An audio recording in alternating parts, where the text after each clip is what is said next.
Welcome to the Candid Creative Podcast with Manda and Liz, where we're all about growth, innovation, and keeping it candid. Tune in every week for sharp insights and real talk on the creative business world. Stay ahead of the curve with our mix of expert advice, industry secrets, and inspirational stories. And remember, your next idea is just one episode away.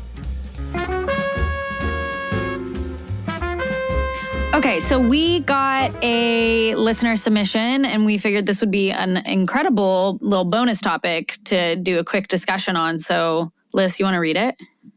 Do I ever? Okay, so this listener asked, does buying Instagram followers legitimize your business in the eyes of customers and collaborators? Does having a big number of followers create leverage? So there's a lot of places we can go with this, but first of all, let's just talk about our history. Manda, have you ever bought Instagram followers? So originally I thought, no, absolutely not. I have not bought followers for any of my main co-creative brands. So Styled You, Immersed, we can't call Immersed, whatever. Any of my current businesses that I run, I've never bought followers for. That said, before I ever was in weddings, I started a fitness planning I call it a company business, a fitness planning business. And so this was like 12 years ago. And 12 years ago, what was that? 2012? And I feel like, is that right? 2012. No idea. Yes, sounds right. It is. And I feel like Instagram started in 2018, 19? Mm-hmm. 2018. I'm sorry. Oh God, I can't. I literally just skip a decade all the time. Well, 2008, 2 years ago. All the time. This is an all the time thing that I do this. And every time I do it, I'm like, you know what I mean. Like I should just start saying 2008? 2008 or 19. That's probably right. 9. Okay, so you did it again. You said 2008 or 19. Oh my God. Jesus. You're like Django counting right now. He's like 155, 89. Okay. So back in 2008 or 9 when Instagram started. So I was probably 3 years into even the Instagram world. And I just feel like buying followers was such a new, like everyone was trying everything on Instagram. We didn't really know. No one really knew what they were doing. So I only say that because I think I tried buying followers. I assume it's a completely different process now when you buy followers. It's probably much more advanced now. I don't think it is. I think it's pretty shady. Same. Yeah. So yeah, I did try buying followers. Honestly, I got so many, and it was for a fitness account, and I got so many creeps, and I got so much weird spam, and That's what it is. It just wasn't. So I definitely, I tried it once, and I didn't do it again after that. Yeah. How about you? I also tried it once, and I don't regret it. I have not bought followers for Flowering Minds. My Liz Lytle account used to be Color Theory Design Co. Actually, it used to be Color Theory Collective and then turned into Color Theory Design Co. So when I first started Color Theory Collective, I did buy followers. I was at 0. I was starting my business from total scratch. And I'm sure a lot of people listening can remember that feeling. And I felt very awkward about the fact that I was selling a service and had 10 followers. I had no entrepreneurial friends. I just didn't have a lot of fire under my growth at that point. Yeah. And I bought like 500 to 1,000 followers. I don't remember how many. I remember it wasn't like I bought 100,000 followers. So when you see my followers now, just know when you buy followers, they leave. Yeah, 100%. Yep. So they're probably not in there anymore. But when I did it, looking back when we were just thinking about having this conversation, the reason I did it was more for my own self. Essentially, I felt super uncomfortable and I felt really vulnerable and I felt less embarrassed trying to sell my services with 500 followers and 0. Yeah. And so I don't really regret doing it just because it gave me a little boost of confidence, albeit fake, like a fake thing that made me feel more confident. But, I started some other brands since then, I have not bought followers because I realized, well, this goes into our whole conversation, but I realized that it did nothing positive really ultimately in the long run. I think the hard part is now with social media, so back then social media was still, there was Facebook, but Instagram was sort of a newer thing. Having like a lot of followers was a newer concept for me anyways, back when I did it. I think over the years, obviously, Instagram has sort of become everything, like the amount of follow, and TikTok too. I'm not on TikTok, but the new social media platforms we have, it's like the more followers you have, the more, I don't know, people think that it speaks to your experience and it speaks to how great you are. That's, I think, becoming the perception more and more, which is actually also, though, funny. We can talk about this later, but some of the best photographers and planners and florists that I have seen, sometimes they have like 8,000 followers. And I'm like, how? I know that you're booked out with luxury weddings and you've been doing this for 20 years. The hard part about that, though, is I know those things. And so a follower count might not necessarily mean a ton to me, but does it mean a lot to customers or people who potentially want to collaborate? Because a lot of the time you want to collaborate because you think you're going to get put in front of a lot of people. Well, I know that when I learned this the hard way, but I've tried collaborating with different people over the years, and at first I didn't know this. And so I would love to collaborate with people who had tons of followers, because I would be like, and by collaborate, I mean like maybe we do a giveaway, something where I can borrow their audience, because I'm like, wow, you have 200,000 followers. Let me get in front of those people. Yes. And so let's do a giveaway where you post and they have to follow me too or whatever. And I did this, I think just once. One time made me realize that you can have very unengaged followers. And I think I collaborated with a company. I don't even remember who it was, but all I know is I got like 3 likes on their post. And then I was like, wow, I should have looked at the engagement on your post, not just your followers. Mm-hmm. And so now anytime I do a collaboration, if I'm trying to borrow an audience, like that person's engagement means a lot. And I think most people who are in this world know that. So just buying followers isn't necessarily going to help you get more collaborations.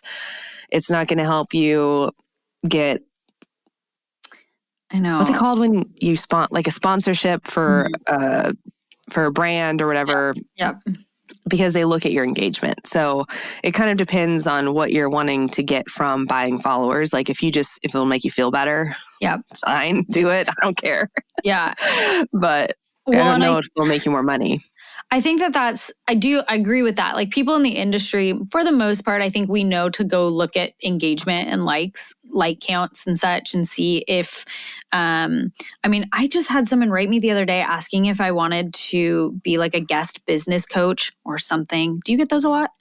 I get so many. Yeah. Is it like spammy? Yeah. And it was a normal account, but I went to the account. You know how when someone sends you a message request now, it actually says what their follower count is? Have you seen that? Mm-hmm. So it said that this person had 55,000 followers. And I was like, interesting. So I went to their account and I was like, why? So I started clicking on their posts, and sure enough, it was like 3 likes, 8 likes, and likes. And so I instantly knew like these are all bot, and they're trying to use that number in order to get someone like me to want to work with them in order to get in front of a bigger audience or a different audience or whatever. So I think people probably who understand the world of Instagram do understand that. And so to your point, nowadays, I think 8 years ago, it might have worked to buy followers, and engagement wasn't as widely talked about or known. Because 8 or 10 years ago was even before the time, I would say, of influencers.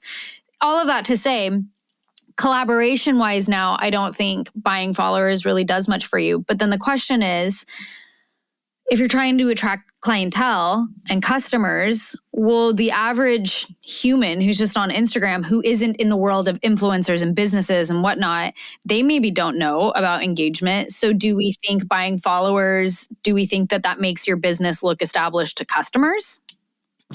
I think it's a shortcut to that. And I don't think it's a shortcut in the end that's going to serve you that well. Like, I think that it's a shortcut to avoid figuring out how to make engaging content that gets widely spread. And I'll give you a real life example. It's happening right now that you can buy followers. You can have like in my List Lidl account, I have, I don't know, 77,000 followers maybe. They're all legit. They're all people who followed me from Color Theory. And now I've changed my company and I changed my name, but I still have all the followers. And I'm like, I do business coaching now. And I'm getting such bad engagement because I built this following out of people who like a specific thing. Yeah. And so it made a really, really strong brand and I had amazing engagement. And the minute I switched it up, it's not, because that's not why they followed me. And so the people who are following me are not interested in that. It's going to take a while to turn that ship around. So my point being, you can have a ton of followers, you can buy them, or you can even earn them. But in the end, it's going to serve you when all of those followers are there for a very specific reason. And that's going to increase your engagement. That's going to increase the likelihood that they'll share your stuff. It's also going to make you not look spammy, because a lot of people, like we said, know the signs of the fact that you bought followers. If there's no one engaging with your content and you have 10,000 followers, it's a bad feeling. Yes. So we're not telling anyone what to do. Do whatever you want. But I feel like taking the shortcut is never going to be the... Ultimately. I think, and that honestly is the same as like ripping off someone else's copy or content or copying another styled shoot you saw. Like, yes, like the immediate result is going to be great because you've taken a shortcut instead of like coming up with your own designs and your own copy and your own branding.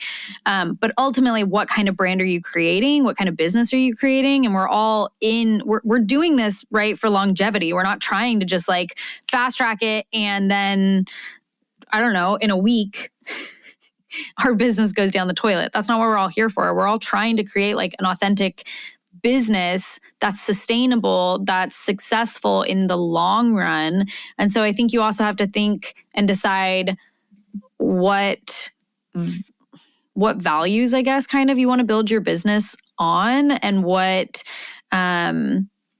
you want to be known for. I mean, I think all of that goes into it too. I'm not trying to say like, be prideful about not buying followers. Literally buy followers if you want to buy followers. We literally did it, so. Yeah, do whatever you want to do. Do whatever you want. Do whatever you want. But like, if you don't have engagement, and if you buy, 3,000 followers and then in a month you're like, why am I not booking any jobs? Well, it's because none of those people are following you because they care at all about what you have to say or what you're doing. That being said, this person is specifically asking, like, does that just make me look more experienced?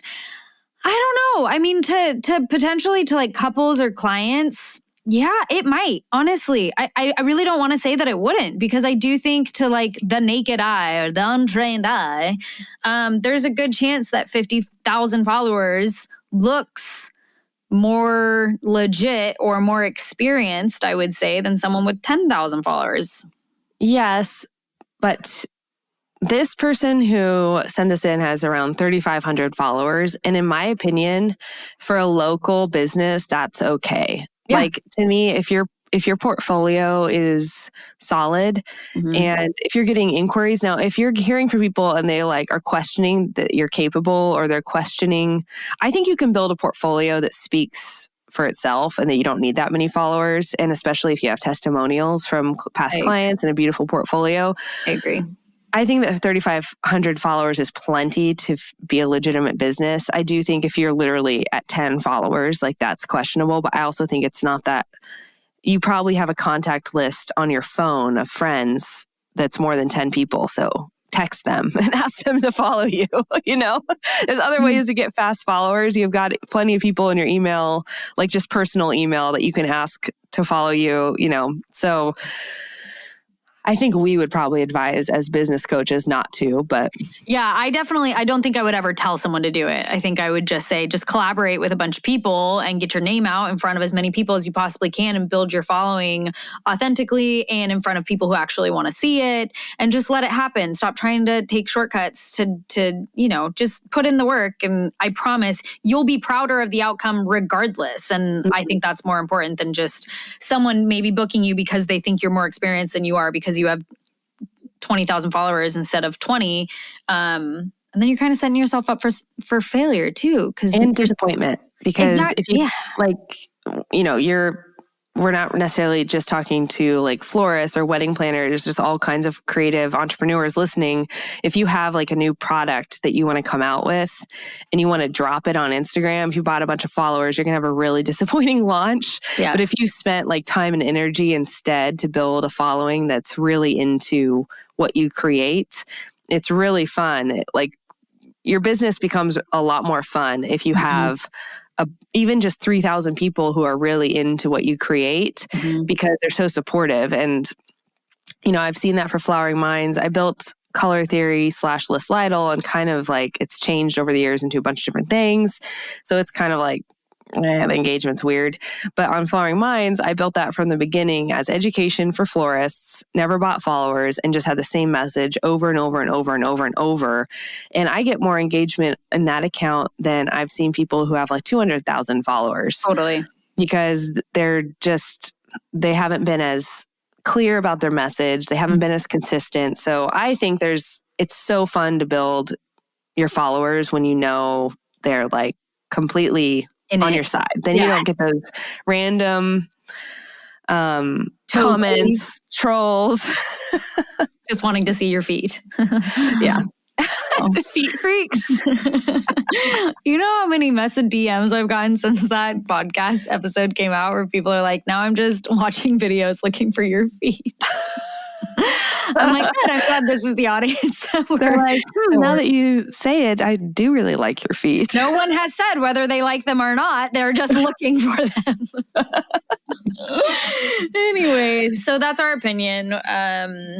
We would advise don't buy them, but also do whatever you feel is right for your business. It's also, your business. We've done it. So if you want to try it too, go ahead.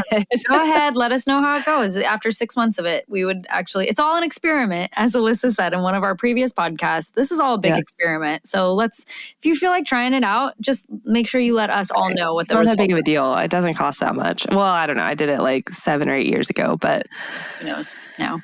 I'm sure it doesn't cost much. Oh, okay. So I do have one last note on that. So I am starting another business. You can find me at List Prince on Instagram. I think that's the handle.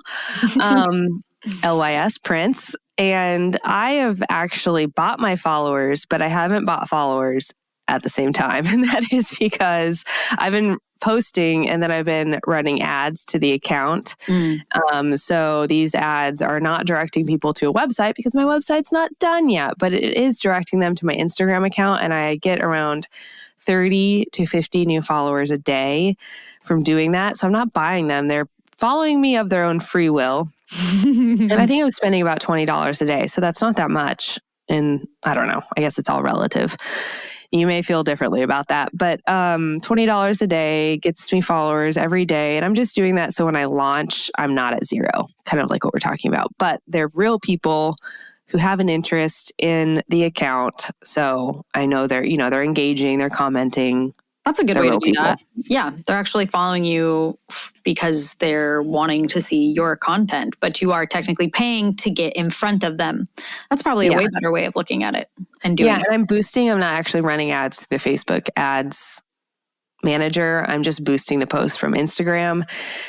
There's a lot less analytics and control that way, but it's a really simple way to get people to go to your profile. You can just direct them. There's 3 options, I think, when you boost a post. And one of the options is to direct them to your profile. So that's the option I choose. And then I'll do that with a few different posts and see which one takes off. Usually it's one post works better than all the rest. And then just continue boosting that for as long as I feel like spending $20 a day on it. 100%. 100%. I love that. That's a great idea, actually. I like it a lot.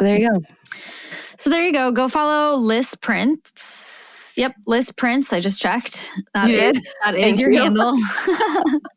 Go follow List Prince and cheers to buying followers. And give us 5 stars. If you like this at all, give us 5 stars. Bye. We're fighting that 1-star review. 1 star. Turn it around. You can turn it around. Let's turn that 4.5 around. We want a 4.9. 9. Thanks thanks for listening to the Candid Creative Podcast. If you even remotely found amusement in what you've heard today, go ahead and show us a little love with that 5-star rating and subscribe to the show on whatever platform you so desire. Continue following our journey through all of the modern medias, including Instagram, YouTube, and TikTok. Just search for @Candid Creative Podcast. And last but not least, if you're dying to hear our thoughts on any hot topics, unpopular opinions, or maybe you just need some good, solid, no BS advice on what to do in your day-to-day, head over to www.candidcreativepodcast.com and submit all of your deepest and darkest secrets to us. All submissions are always anonymous. Thanks again, you guys, and as always, keep it candid, creatives.